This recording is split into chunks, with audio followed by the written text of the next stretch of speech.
My wife, Victoria Langley, finally became the heiress of the Langley family.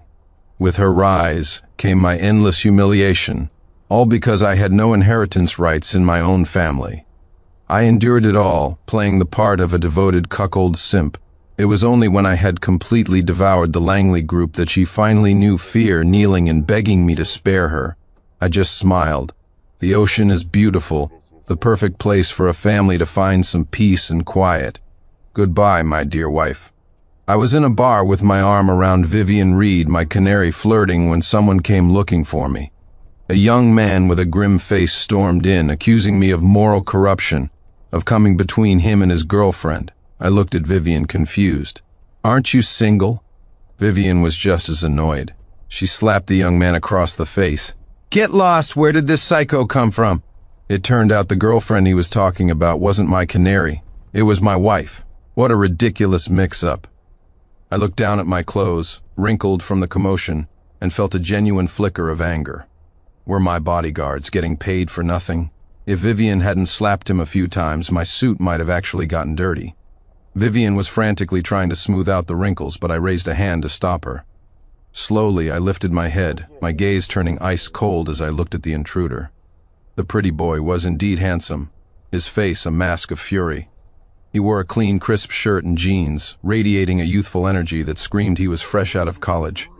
"You scum, not only are you messing with Victoria, but you're also involved with this woman. You're nothing but a degenerate." His eyes blazed with anger. If the bodyguards hadn't arrived in time, he probably would have tried to take a swing at me. I leaned back, settling into a more comfortable position on the sofa. So, he was here for Victoria Langley. I took a sip of my drink and spoke calmly. "Victoria Langley. What's your relationship with her?" The young man took a step forward but stopped short, likely intimidated by the bodyguards. Still, a sneer touched his lips. "I'm her boyfriend. I've already proposed, so I hope you, the third party, will back off. Don't think you can do whatever you want just because you have a little dirty money." He continued his tirade. "Victoria will never love you. Hasn't anyone ever told you that homewreckers never get a happy ending?" His constant lecturing was ruining my mood for a drink. I gestured to my bodyguards. I don't like the way he's looking down on me as he speaks. My bodyguards were already on edge. Because of their earlier lapse, my clothes had been wrinkled. Now, with a chance to redeem themselves, they didn't hesitate. A single kick sent the man crashing to his knees, where they held him down firmly. Without my command, he would spend the rest of the night speaking to me from that position. I smiled, stood up, and walked over to him. "What are you going to do?" he asked, his face a mixture of humiliation and defiance. I just patted his shoulder. "Don't be afraid. Let's just talk. How did you find out about me?" His eyes were still rebellious. I saw you and her holding hands going into a restaurant. I've seen plenty of scum like you using your stinking money to prey on young women, not caring if they already have a boyfriend. We were about to get married, and it's all because of you. You won't get away with this." He spoke with such self-righteous conviction as if I were about to be struck by lightning at any second. I pieced it together. It must have been from a week ago, a family gathering where we had to pretend to be a loving couple. He must have seen us then. I almost couldn't help but laugh. Had this kid gotten his head slammed in a door, or was he just an idiot? When I had laughed enough, I sat back down on the sofa and ate a piece of fruit that Vivian fed me. "Oh, so you two were about to get married and I'm the one who broke you up. Is that it? Well, I suggest you stay on your knees here and think things over. Do you really know Victoria Langley? As far as I'm aware, she can't possibly have a fiancé." Seeing the young man about to argue, I simply waved my hand. "She's married, has been for 3 years. I began to lecture him in a solemn tone. "I've seen plenty of pathetic guys like you, using your pretty face to hook up with rich women, not caring if they're married or not. Let me tell you, a lot of those rich women are twisted. They're into whips, candles, that sort of thing. They might even burn you with a cigar. Be careful, you might not be able to handle it." The young man couldn't seem to accept reality. After all, he had come here with the righteous fury of someone catching a cheater. I had my assistant toss a wad of cash at him. "Thank you for taking care of my wife. I do apologize. She's just so promiscuous. I can't even keep track of all the dogs she keeps around. But don't worry. I'll tell her to make sure you all have plenty of dog food next time. And remember to keep a tighter leash on yourselves." I waved my hand dismissively, and the bodyguards, quick on the uptake, moved him to a different spot to continue kneeling. Around midnight, the door to my villa opened. I had just finished a workout with Vivian and was resting. I looked up, surprised to see Victoria Langley walk in. Since she became the Langley family heiress a year ago, we've barely stayed under the same roof. We both have access to each other's villas, but that's only for appearances when necessary. Victoria looked at me with a grim expression. Sincere, we need to talk. I clicked my tongue. What a buzzkill. I was just about to get in another round of exercise and you had to interrupt. You're heartbroken, I'm sure, she said, her expression faltering for a moment. She sighed and walked over to me. I'm sorry. I didn't know Ethan Miller would cause a scene like this. I poured myself a glass of red wine and one for her. Whatever else we are, we can at least share a drink. I handed her the glass. Leash your dog. If there's a next time, you can look for him in a block of cement or at the bottom of the river. Victoria remained silent. I wasn't in a hurry. We locked eyes for a few seconds before she looked away. Fine. But you should also recognize your place. You're a nobody right now. It's best not to make things too ugly. She stood up to leave, but then turned back and walked toward me. Under the lights, Victoria's face was truly beautiful, but I had never felt anything for her. She spoke softly, sincere. Don't touch him, or we'll get a divorce. Don't forget, you're just a Crawford family cast off. This won't do you any good. I couldn't help but sneer.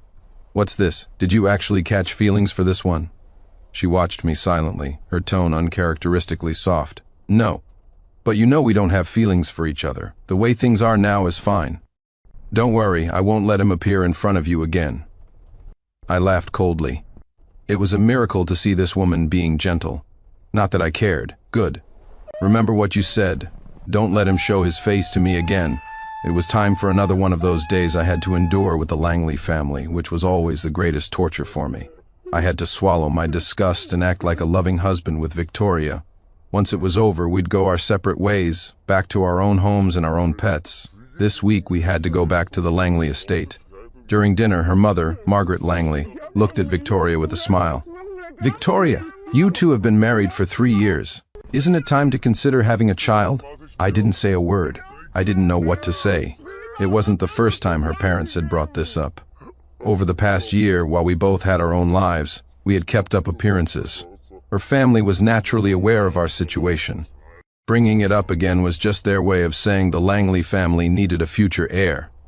As long as the child was Victoria's, it didn't matter if it was mine or not. I was speechless, but to my surprise, Victoria spoke up with a shy expression. Mom, we're already pregnant. We came here today to tell you. You don't have to worry. As Victoria's parents turned their gazes to me, I had no choice but to smile and nod. Inside, however, a storm was brewing. We had no feelings for each other. We practically despised one another. We had an agreement to live our own lives, but even if we had illegitimate children, we weren't supposed to bring them out into the open. What was this? Was she trying to make me play the happy father? I barely made it through the rest of the meal. As soon as it was over, I stood up to leave. The expression on my face must have been ugly because Victoria's parents probably guessed why. Even so, they put on a show. Sincere, are you in a bad mood? Is there something you want to talk to us about? I just smiled and said nothing. Victoria, on the other hand, wore her usual faint, mocking smile, completely unconcerned. It's nothing, Mom. Sincere is just worried about my health. Her mother gave a strained laugh and patted my hand. Sincere, we've spoiled Victoria since she was a child. If you have any grievances, you must tell us. I nodded. Don't worry, mother-in-law. I have some urgent business at the company, so I have to go. Before they could say anything else, I grabbed my coat and left. I didn't care what would happen next. I spent the entire night sitting in my study, waiting for an explanation from Victoria. But she didn't contact me all night, not even a single text message. It seemed she really didn't take me seriously at all. Fine. In that case, I'll send your happy little family of 3 on a trip. There's plenty of room down below. You can all go down together, nice and orderly, so you can keep each other company and not be lonely. I must have dozed off. When I woke up, I felt stiff and my mood was foul. After thinking for a long time, I decided to give myself a day off. As for what to do, fishing. Away from people, peaceful and serene. Revenge unsought, shame unwashed. When I make my plans, I prefer to be alone and undisturbed. Besides, when someone rides roughshod over you, they can't possibly expect you to just take it. I was squatting by the riverbank enjoying Vivian's attentive service. I had a full set of top-of-the-line gear with me. When you have money, you should enjoy it. But before a fish even took the bait, Ethan Miller popped up again. Before he could even get close, my bodyguards had him pinned to the ground. Good. These bodyguards knew how to learn from their mistakes. The pay cut from a few days ago was clearly effective. Didn't your sugar mama tell you not to show your face in front of me again? I looked at him with pure mockery. Honestly, in my eyes, this kind of reckless social climbing was just stupid. Wouldn't it be better to just have fun, take the money, and leave? The world of the wealthy isn't so easy to navigate. The backstabbing and bootlicking are endless, and the methods are vicious. But Ethan showed no fear. He wasn't struggling, he just looked at me smugly. Victoria is pregnant, did you know? I smiled. Of course I know. A child, a bastard child whose father is unknown. I'll just take her to get rid of it in a few days. It won't interrupt your sweet little romance. Just remember to take good care of her during her recovery. How boring. Just a few simple words, and he completely lost his temper. I don't know if my words were too venomous, or if his tolerance was just that low. You dare, that's my child with Victoria. I watched him leisurely, my face a mask of derision. Of course, I was just messing with him. I'd had my assistant investigate last night. For the past 6 months, Victoria had only been with this one man. Oh, so it's still a bastard, I said. Ethan snorted. Do you have any idea how much Victoria loves me? We've been together this whole time. Has she ever even come home? Do you know that? She told me the sight of you makes her sick. This child is the best proof. Victoria said she's definitely going to have this baby. Besides, what right do you, a man who lives off a woman, have to say anything? I shrugged nonchalantly. Was he telling me a love story? I couldn't help but mock him. Didn't you say you hate home wreckers? Now that you know you're one, why are you so proud? Maybe she really does love you. So what? As long as I don't want it, you two have absolutely no future. And that includes the bastard. My taunts didn't seem to bother Ethan at all. He seemed very confident in himself. Sincere Crawford, don't think you're so great just because you have a little dirty money. Victoria doesn't love you, she hates you. Your marriage was an alliance. You're no better than a live-in son-in-law. What right do you have to choose? If you know what's good for you, you'll divorce her. Otherwise, you'll be raising my child for me. I lit a cigarette and smiled, looking at his foolish face through the faint smoke. He was so adorably stupid, thinking he was set for life just because he'd latched onto Victoria Langley. 3 years of marriage. I was long sick of the Langley family, and 3 years was more than enough time for me to set my plans in motion. Raise your child? Are you even worthy? I said. Ethan Miller, if I were you, I'd get on my knees and kowtow 100 times right now, just so you can still enjoy a good meal for the rest of your life. In Victoria's eyes, the only thing that makes you better than a dog is that you can speak. Ethan was furious. Young people always seem to think that everyone is equal before the law. Sincere Crawford, don't be so arrogant. This is Riverton. You can't just do whatever you want. He was already triggered. How dull. I lost interest in teasing him. I ignored him and gave a calm order to the bodyguards. Last time, he didn't kneel long enough to learn his lesson. Make him kneel until tomorrow morning. If he moves, slap him. My bodyguards were always efficient. Despite Ethan's shouting and struggling, they delivered dozens of hard slaps to his face until his mouth was swollen. Only then did he seem to remember that we were in the middle of nowhere, and screaming wouldn't summon the police.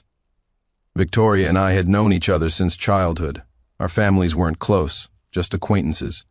3 years ago, both our families had their eyes on a project that neither could handle alone, so they needed to join forces. That's why we got married. In the beginning, we were actually quite harmonious. Neither of us dared to risk jeopardizing the alliance between our families. The losses would have been unbearable. For 2 whole years, despite both of us being ambitious, we knew our ambitions were difficult to achieve. I had my ruthless older brother Julian above me, and she had her brilliant strategist of a brother Lawrence above her. The change came a year ago. Victoria's brother Lawrence was in a car accident. His wife and child died on the spot, and he was left in a vegetative state. The Langley group instantly lost its most outstanding heir. Old Mr. Langley was forced out of retirement and began to groom Victoria. Hit by this golden opportunity, Victoria was no longer the little woman sacrificed for a marriage alliance. She transformed into the sole, highly sought-after heiress of the Langley Group in Riverton. Our relationship gradually became complicated. To her, I, the second son of the Crawford family with no inheritance rights, was probably only useful as a link to the Crawford Group. And, of course, the handsome young assistants by her side changed one after another. Faced with this situation, I said nothing. I became the laughingstock, in everyone's eyes, the great cuckold, because I knew I wasn't strong enough. No matter what I said or did, it would be wrong. In this world, truth is always in the hands of the powerful. Perhaps because the Langley family still needed the Crawford family's support, Victoria negotiated with me. Sincere, our positions have changed, but you will always be my husband. If you feel it's unfair, you can go out and have some fun too. Just don't get anyone pregnant. I nodded and did as she said. For the past year, we had lived in peace. She changed her assistants one after another, and I kept one canary after another. In public, we were a loving couple. In private, we never even spent a night in the same house. Gradually, Victoria's attitude toward me became nothing more than a public performance. But I never expected her to let her pet dog break the rules of the game. Not only did she let this creature get in my face, but she was even planning to make me a father. If that's the case, then my 3 years of preparation were not in vain. I had no idea how Victoria would react, but my fishing trip was ruined. I turned, took Vivian by the hand, and got into the car. Looking at the starlit headliner and the beautiful woman beside me, my back ached a little. I felt a surge of annoyance and rubbed my nose awkwardly. I had been tutoring my canary a bit too frequently lately. Driving back from the river, I looked at the white clouds in the sky and was somehow reminded of 3 years ago. I had just returned from studying abroad and was immediately pushed by my family into a matchmaking party for the marriage alliance. They didn't allow me to refuse, arranging the marriage directly. I didn't fight it. It would have been pointless. My brother Julian's reaction was calm. It's exactly as you think. The Crawford family needs to ally with the Langley family. You can either accept it or you can accept it. Who told you not to work hard enough to get the family inheritance rights? He said it so casually, but in that moment my heart sank into complete despair. That night, I sat alone all night long. I was never one to take a loss lying down, and I had one advantage that others didn't: patience. Perhaps it was because I had known since I was young that I would never be the heir to the Crawford family. My brother was 5 years older and had a steady temperament I could never compare. All I could do was hide my restless heart. Using my family's resources, I began to plot how to swallow the Langley family whole. To others, it might have seemed like an ant trying to swallow an elephant. But the reality was that the Crawford and Langley families had always been at odds beneath the surface. There were many opportunities to exploit, especially after the Langleys' most brilliant heir was gone. Victoria was capable, but she lacked finesse. My brother feared I would try to seize power, but this time he would help me. Because the Crawford family stood to gain immense profits, with a free attack dog to boot. Since that was the case, I was more than willing to play the part of the fool. The next morning, I had a long talk with Julian. The outcome was very pleasant. "Big bro, I'm not content with the status quo. I want the Langley family." He just chuckled, then patiently instructed me, "You're too weak right now, and your status as an in-law means the Langley family will never trust you. Not even Victoria will trust you. If you want the Langley family, they can't be too united internally. At the very least, you have to stir up Victoria's ambition. The Crawford family will be your solid backing. You should know what to do." I nodded and discussed the details with him further. In the days that followed, Victoria and I were like respectful strangers. No matter how outrageous she was, I endured it. Through my relentless efforts, Victoria's ambition finally became uncontrollable. After she became the sole heiress, I continued to play the role of the devoted cuckold simp. A previous male model had even caused a scene in front of me, just like Ethan. I didn't say a word, and continued to treat Victoria with the same gentleness, until that man was found drowned in the river. From then on, Victoria forbade her assistants from appearing in front of me, and I began my own plan, quietly infiltrating the Langley group. While she was out having her fun, completely oblivious her boy toys would quickly bore her, until she met Ethan Miller. According to my assistant's investigation, they had been together for nearly 6 months. I didn't care what she did outside, but she absolutely could not bring it to my doorstep. A warning should have been enough. Now he deserves to die, and the Langley family deserves to fall. Victoria dragged a stiff-legged Ethan back to her villa, her face a storm cloud. "Victoria, slow down, my leg still hurts," he whined. But this time Victoria didn't coddle him. She slapped him hard across the face. "Didn't I tell you not to cause a scene in front of him? Are you treating my words like they're nothing?" Ethan was, of course, guilty. Victoria had already explained the situation to him. The Langley and Crawford families had a partnership and couldn't easily turn on each other. His stunt was nothing more than a blatant attempt to secure his position. He never imagined that the woman who was so sweet and gentle a day ago could now look so terrifying. But those who make a living as the third party are nothing if not adaptable. Ethan dropped to his knees with a thud. "Victoria, I was wrong. I just couldn't bear the thought of our child calling another man dad. That's why I did something stupid." Victoria wasn't buying it. Women raised in powerful families are not easily fooled. "I'm asking you, what exactly did you say to him?" "Sincere Crawford is not a man who angers easily. Don't say I didn't warn you. People who cross him don't have happy endings." Now Ethan was truly scared. I just said that if he doesn't divorce you, he'll have to raise our child for the rest of his life." But he said some horrible things, too. He threatened me. He said the only thing that makes me better than a dog is that I can speak. The words had barely left his mouth when a dozen more slaps landed on his face, followed by Victoria's cold, merciless voice. Sincere Crawford was right. "You need to recognize your place. This child belongs to the Langley family and will have the Langley name. Did you really think you could control everything just because you can knock a woman up? The only reason I kept you around for so long is because you're handsome and obedient. But your intelligence, I really need to reconsider whether I want this child at all." Ethan froze. He had thought that if a woman was willing to bear his child, it meant she loved him to her core. How could this be happening? The turn of events was beyond his limited comprehension. He crawled forward on his knees. "Victoria, I can't live without you. I love you." Before he could finish, several more heavy slaps struck his face. "How much is love worth? I like to play around, and I would never have a child with Sincere Crawford. But my child is a Langley child, not yours." Now Ethan understood. He was just a stud, a fun diversion at best. All the talk of love and affection was worthless in the battles of the rich and powerful. "Victoria, I know I was wrong. I'll do whatever you say from now on. Please don't be angry. You're pregnant. You can't get too upset."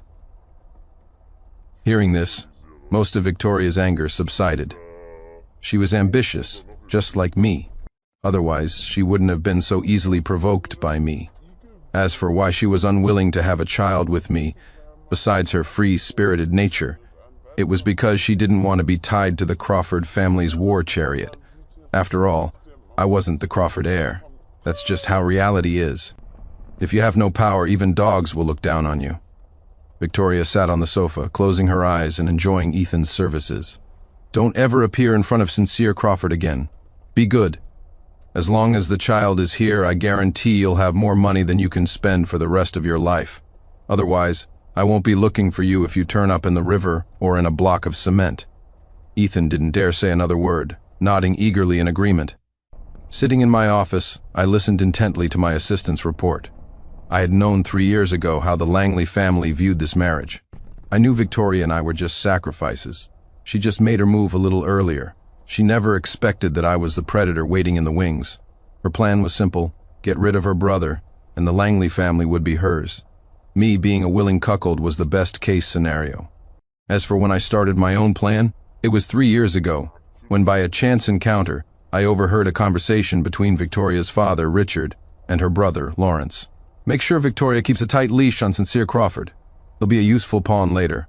If we play our cards right, we might even be able to swallow the Crawford family whole." Lawrence had smiled confidently. "Don't worry, father. Sincere Crawford won't escape my grasp. After this project is over, I'll go to the Zhao and Wang families and find a chance to move against the Crawfords together. Once the Crawford group is on the ropes, I'll have the Crawfords transfer a portion of their shares to Sincere. Then those shares will be in Victoria's hands, and the Crawfords will no longer be our rivals." Because I knew this in advance, my brother was prepared. He skillfully diffused that crisis, and the relationship between our two families was reduced to a thin veneer of civility. I also registered a company overseas. Using my family's information network, it grew strong quickly. I had my people bribe many mid-level employees at the Langley Group. With my resources and the Crawford Group's help, many of their employees were soon collecting 2 salaries. I even set up a dedicated department solely responsible for analyzing the Langley Group's activities. This department achieved great success, snatching many contracts from under their noses.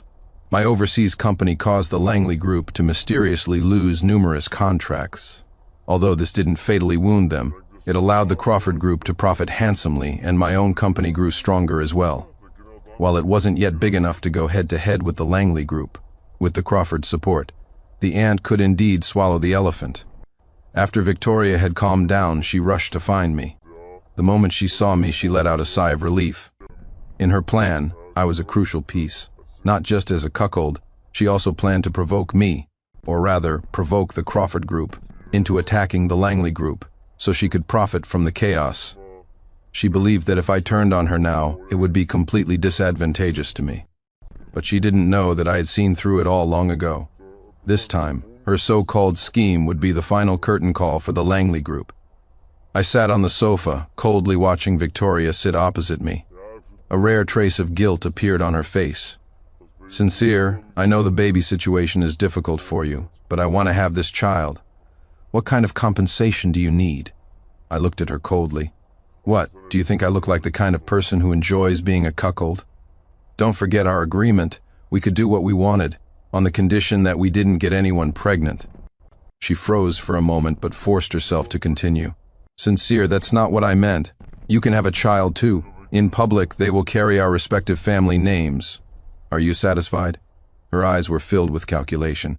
Yes, she had planned everything. She knew I wouldn't easily give up everything I had, that I would bite off a huge chunk for myself to maximize my gains. But that's what she wanted to see. She didn't just want the Langley family, she wanted the Crawford family too, and I was her best pawn. She was certain of it because, without her help, I could never become the heir of the Crawford Group. What a pity. My goal was never the Crawford Group. I looked at her with scorn. "Let's get a divorce. We'll file the papers tomorrow." She shot up from her seat, glaring at me furiously. "Sincere, don't be ungrateful, I'm telling you. You can't divorce a woman while she's pregnant, and I won't get an amniocentesis. If you want the Crawford Group, then you'll do as I say." I looked at her, my voice devoid of any warmth. "The divorce is tomorrow. Don't forget, I have plenty of evidence that this child isn't mine. Also, the Crawford Group will cancel its partnership with the Langley Group. Of course, we wouldn't actually divorce, but the benefits were non-negotiable. It would be a crime against myself not to take money that was being handed to me." Victoria's tone softened. "Sincere, we had an agreement. Why are you backing out now?" I slowly stood up, staring her down. "Victoria, don't forget, I never agreed to your dog parading in front of me. And you telling your family the child is mine? What if I don't want to accept that? My preparations were complete. All I was waiting for was an opportunity she would hand to me herself. She wouldn't give up on the Crawford Group. As expected, she yielded. "What do you want?" I opened my briefcase and handed her an agreement. "The new project your company just secured. You won't refuse, will you?" She laughed at herself and signed her name with a sense of helplessness. "Sincere Crawford, you really know how to pick your moments. You win." Looking at her signature, I couldn't tell if I felt sadness or joy. Since my emotional life was destined to be a tragedy, I might as well let the storm rage even more fiercely. After signing the agreement, Victoria left. Before she did, she gave me a meaningful look. I just smiled and said nothing. I had endured for 3 years. I could wait a little longer. There was no way I was going to wait around to meet that bastard child. The humiliation I had suffered over the years would be returned in full. I picked up my phone and sent a message to my assistant. Soon, the unpaid transfer of the project caused a massive uproar. With a push from the Crawford Group, news quickly broke that the Langley Group was in poor financial health. This seemed to confirm why they had given away the project for free. I heard Victoria flew into a rage, turning her office into a wasteland. Then, under pressure, she had no choice but to publicly announce their financial situation. The entire Langley Group had a loss of $3 billion, a loss that had not been disclosed in their annual financial report. Once the banks lowered the Langley Group's credit rating, everything was set to collapse. Sincere Crawford, this was all your doing, wasn't it? Across from me in my office, Victoria stared at me, her eyes burning. She wasn't a fool, in fact, she was very smart. From the moment things started spiraling out of control, she had realized there was a hand behind it, one that knew her extremely well. She just didn't know how I had done it. I shook my head and poured her a cup of tea. If I said it wasn't me, would you believe it? She shook her head, her expression certain. You've been preparing for this all along, haven't you? And what you've always wanted wasn't the Crawford group, but the Langley group. Am I right? This woman was truly clever. Since she'd figured it out, I was done with the act. Playing the part of the devoted husband for 3 years, the ultimate simp for one, was exhausting. You're right, it was me. Or rather, us. The Crawford family, I said. From the very beginning, all I ever wanted was the Langley group. Hearing the truth, Victoria bit her lip hard. The situation was now dire. The Langley group was at the end of its rope. Over the past year, driven by Victoria's ambition, the company had expanded rapidly. On the surface, it looked prosperous, but in reality, it was overloaded with bad assets. The expansion had completely ignored the fact that they lacked the capital, technology, and management skills for these new fields. This had left the Langley Group's financial foundation in a high-risk state, and now, the only one who could save the Langley Group was the Crawford Group. If the Crawfords hid the damaging evidence, let Victoria handle the PR, and invested a large sum of money, the crisis could be resolved. I understood this, and so did Victoria. Sincere, I can get rid of this child. I will sell 10 of the Langley Group's shares to the Crawford Group. In exchange, I need you to continue helping me. In the future, the Langley Group will be the Crawfords' strongest ally, and I will be your most loyal wife. We will have our own children. As for lovers, that will be up to you, Victoria said, a seductive smile on her face. I scoffed at her. Victoria, are you dreaming? Isn't it a much better outcome for the Langley Group to be directly merged into the Crawford Group? A wife? Do you think I would trust someone who would even scheme against her own brother to sleep beside me every night? As my words fell, Victoria's face turned deathly pale. Realizing that begging for mercy here was useless, she stood up, dazed, and walked toward the door. Under the relentless assault of the Crawford Group, the Langley Group was stretched to its limit. When Langley's stock price fell below its issue price, the Crawford family began to buy it up with all their might. In just 1 month, the Langley Group was completely swallowed.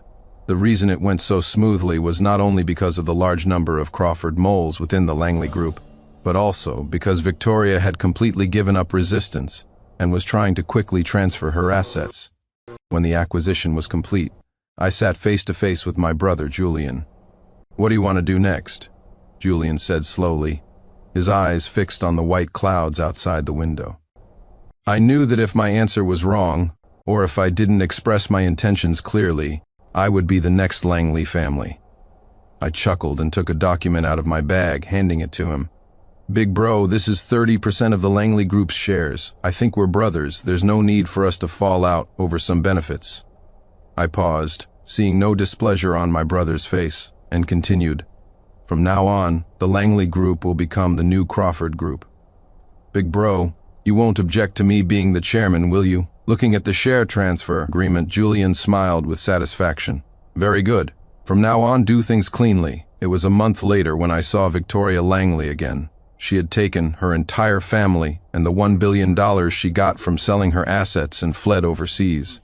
The day they moved into their newly purchased villa, something felt very, very wrong. When they woke up, their hands and feet were tied to the cabin door of a ship. The whole family was there, neat and tidy. Victoria's parents and Ethan Miller. Not one was missing.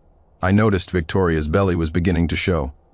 I chuckled softly and looked at the group, still not fully awake, before closing my eyes to rest. We were on the high seas. They had no exit records. In other words, they were now officially missing persons.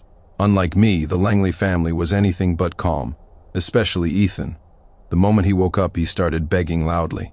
Mr. Crawford, I was wrong. It was all that bitch Victoria who forced me to do it. I was just a tool. Please let me go. If the bodyguards hadn't tied him up so tightly, he would probably be on his knees kowtowing right now. I despised spineless, self-righteous fools like him the most. Did he really think he had a way out? Where were we? The high seas. If he made it back alive, I would be the one in trouble. I gave a look to my bodyguard. A few slaps later, Ethan's face was swollen. These bodyguards were old acquaintances of Ethan's. This was the third time they'd had to teach him a lesson. Now Ethan didn't dare beg anymore, and the rest of the Langleys didn't dare speak either. Finally, Victoria was pushed forward. "Sincere Crawford, the Langley group is already yours. Aren't you satisfied? I'm a stray dog now. I will never appear in front of you again. If you need that divorce certificate, I will agree to it. I'm begging you, let us go. I'll agree to any condition, okay?" As she spoke, Victoria, who had held her head high for 3 years, finally bowed it. She struggled to her knees and kowtowed repeatedly. Soon, blood trickled from her forehead. A mocking smile played on my lips. I waved my hand. "Victoria, you overestimate yourself. Once you disappear, I will naturally be a free man." After I spoke, I pointed to the ship's rail. "Choose one." The Langley family realized what I was about to do, and they all began to struggle even more fiercely.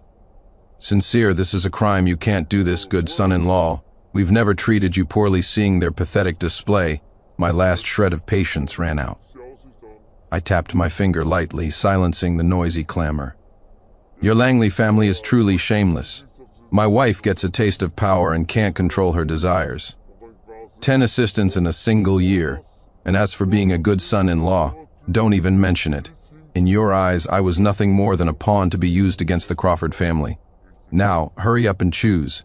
I'm waiting to see what a shark looks like. If you don't choose, you all go in together." The bodyguards were efficient, starting to push the group toward the rail. The family screamed in terror. "Wait, we'll choose, we'll choose." I turned my mocking gaze to Ethan. Perhaps it was a telepathic connection, but he was looking at me with a deathly pale face, his eyes filled with pleading. Victoria bit her lip, hesitating for a long time before finally speaking. "I choose Ethan."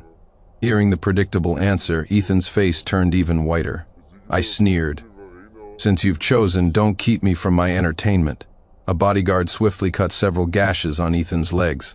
As the blood dripped into the water, a few dorsal fins began to slice through the surface of the sea. Ignoring Ethan's desperate screams, they threw him into the ocean. The sight terrified the Langley family. I smiled like a demon. "Ladies and gentlemen, your turn." Soon their figures disappeared from the deck. When the sea had returned to its calm state, I cheerfully poured myself a glass of red wine. Using some trash to improve the marine food chain cycle is, in a way, recycling waste.